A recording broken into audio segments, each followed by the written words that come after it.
ओम शांति। आज साकार महावाक्य 11/4/2025।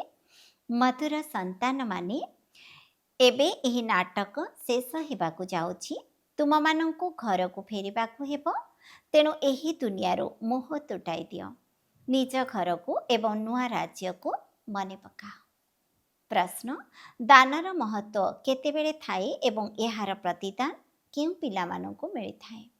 उत्तर, दानर महत्व सेतेबेले रहिथाए जेतेबेले दान कराଯାଇଥିବା जिनिस प्रति मोह नथाए। जदि दान करिबा परे पुणी मने पड़िला तेबे ताहा बदଳରେ कौनसी फल मिल पारिब नाही।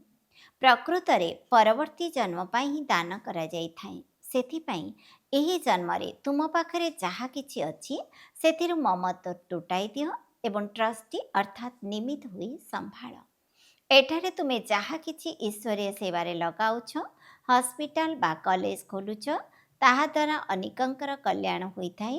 ତାହାର ପ୍ରତିଦାନରେ ତୁମକୁ 21 ଜନ୍ମ ପାଇଁ ମିଳିଯାଇଥାଏ। धारणा पाई मुख्य सारांश 1 नंबर, स्वचिंतन एवं पाठपढ़ारे मझी रहिबाकु हेब, अन्य को देखिबार नाही। जदि केही भल कथा कहूनाहांती तेबे गोटे काନରେ शुणी अन्य काନରେ बाहर କରିଦେବାର ଅଛି। अभिमान करी पाठपढ़ा को छाड़िबार नाही। 2 नंबर, बंची थाउ थाउ सबुकिछि दान करी सेथिरु निजर ममत्व टुटाई देबार अछि। संपूर्ण समर्पण करी निमित्त ही हालका होई रहिबार अछि।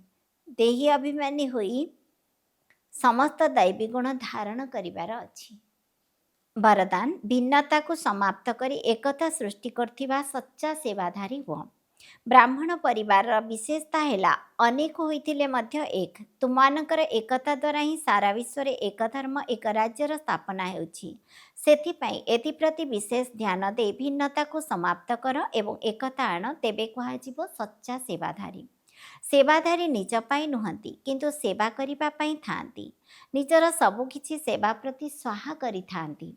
जेपरी साकार बाबा सेवारे हाड़ मध्य स्वाहा करि देइथिले, अर्थात सर्वस्व स्वाहा करि देइथिले, सेपरी तुम मानकर प्रत्येक कर्मेंद्र द्वारा सेवा ही थाउ।